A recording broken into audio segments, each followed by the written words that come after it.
Okay, we're back with Shakespeare class talking about Romeo and Juliet. So we're looking at the big scene in which Romeo confronts Tybalt.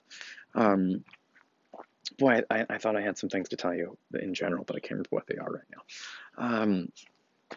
I'll probably remember later. So one of the things I'm interested here in this scene is toxic masculinity, which is a secret theme of the class. It's one of those things I'm interested in life, is looking at sort of toxic masculinity. And so, it's in Macbeth, it's in Coriolanus, and it's also in this scene. Um, and what's happening in this scene is Tybalt has come for Rome. Romeo, remember, met Juliet at the party at her house, and her family and Romeo's family are enemies, the Capulets and the Montagues. And Romeo went to that party, and Tybalt saw him and wanted to start a fight. Tybalt loves fighting. Um, he's like a professional fighter. He's trained. By the way, John Leguizamo in the movie does an incredible job with the character. He twirls his guns and has fancy moves and looks cool. And that's coming directly out of Shakespeare. Mercutio makes fun. Shakespeare, in the play, Mercutio makes fun of Tybalt and his fancy sword fighting techniques. It's the same thing here, it's just with guns in the movie. But you can absolutely see Tybalt is so fancy with all of his weapons and whatever. But it's not just John Leguizamo being crazy. It's not, people are like, oh, this movie's so crazy. It's not crazy. It's directly connected to the text, where Mercutio thinks Tybalt is he's like a fancy guy with the swords. Like, you can't just stab somebody, you got to do a special move or whatever. And Tybalt is all about looking cool. But he also loves fights because it's like his hobby. So um, Tybalt is offended that Romeo is So Romeo goes to the party. Tybalt sees him there and is ready to pick a fight. The dad of the household, by the way, of the Capulets, Father Capulet, tells him, don't fucking start a fight at my party. Shut the fuck up. But Tybalt's mad and he wants revenge. Now, at that party, Romeo met Juliet, and then they decided to get married, and they did. They ran away to Friar Lawrence, where he married them in secret. And now Romeo Tybalt shows up looking for Romeo. Now, Tybalt has no idea that Romeo has married Juliet. He challenges Romeo to a fight. And Romeo says, no, I will not fight you because I love you. Now, Tybalt has no idea what he's talking about. But what Romeo means is that you are a family member of the woman I love, of my wife. And the family member of your wife is your family. It's your in-laws. And Tybalt does not know this, but Romeo knows this. Mercutio doesn't know either, by the way. Nobody knows Romeo and Juliet got married. And so Tybalt comes picking a fight. And what Tybalt does is he's insulting. And he expects Romeo to respond to the insult with violence. And Romeo refuses. So you see right here, he calls him a villain. Tybalt says, Romeo, the love I bear thee can afford no better term than this. Thou art a villain. And he expects Romeo to say, villain, how dare you call me a villain? I'm going to take out my sword and fight you. And Romeo doesn't.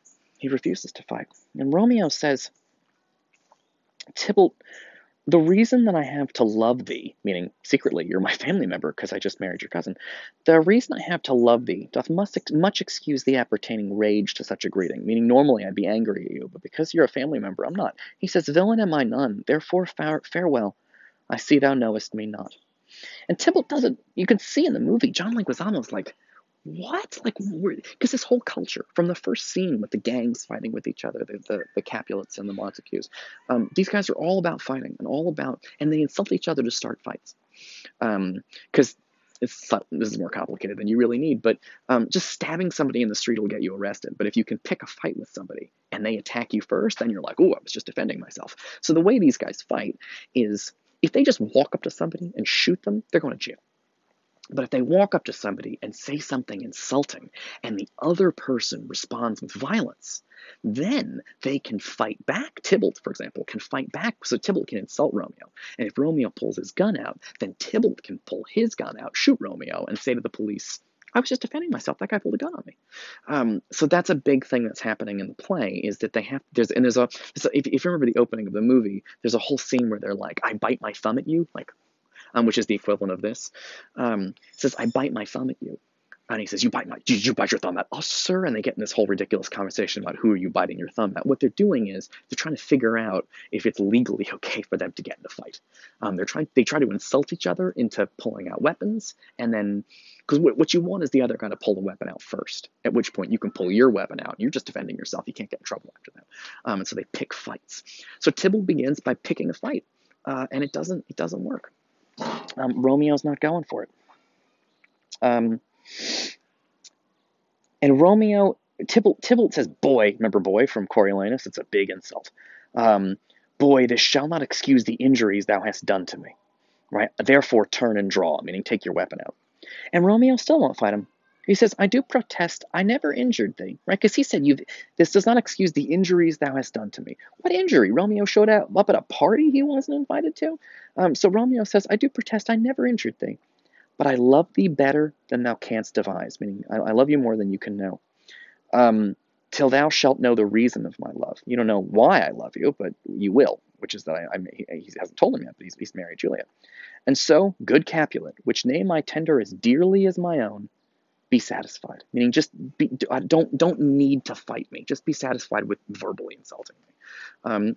Romeo says, I love you because you're my family member, because you're the cousin of my wife. And he says that you don't know right now how much I love you. But actually, remember, their whole families are at war. And Romeo says very confusingly, he says to Tybalt, Tybalt is so confused by this, but he says, and so good Capulet, which name I tender as dearly as mine own. I thought the Capulets and the Montagues hated each other. And Romeo says, I'm a Montague, and you're a Capulet, and I love you, and I love that name.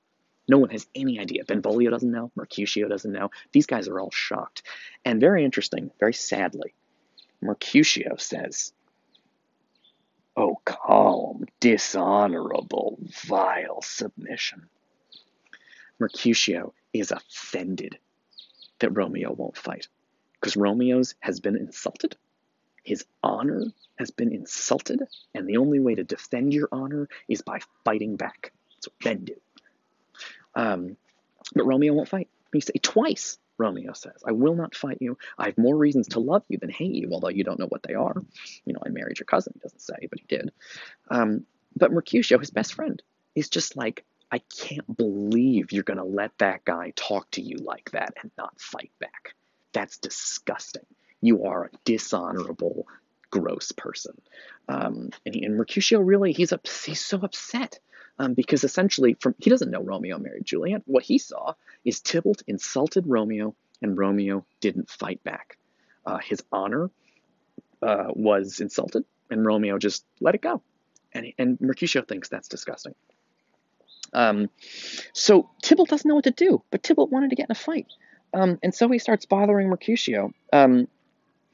Mercutio says, Tybalt, you rat catcher, will you walk? What wouldst thou have with me? Good king of cats, nothing but one of your 9 lives. Mercutio is known as the Prince of Cats. I actually have no idea. Tybalt is known as the Prince of Cats, but I have no idea why.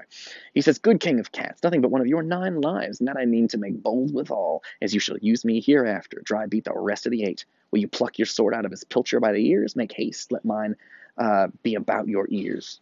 Let mine be about your ears ere it be out. I am for you.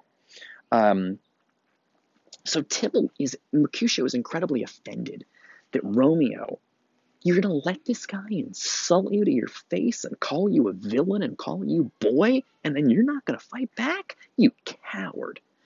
And so Mercutio says, you know what? I'll fight Tybalt, because he wants to get in a fight. He can't believe Romeo's not fighting back. And so Tybalt says, I'm going to fight you. And he Mercutio says, I'm going to fight Tybalt. And he harasses Tybalt into fighting him. Once again, Romeo, toxic masculinity. He tries to stop them. Gentle Mercutio, put thy rapier up, meaning do not pull your sword out. But Mercutio wants to fight. Come, sir, your passado. He's making fun of Tybalt's. The passado's like a fancy sword move. Draw, Benvolio, beat down their weapons. So Romeo tells Benvolio to get his weapon out and stop them. He doesn't want them fighting. Gentlemen, for shame, forbear this outrage. Tybalt, Mercutio, the prince hath expressly forbid this bandying in Verona streets. Hold, Tybalt, good Mercutio. He tries to stop them. He tries to stop them from fighting, but they won't listen because they're a fighting culture and they love to fight.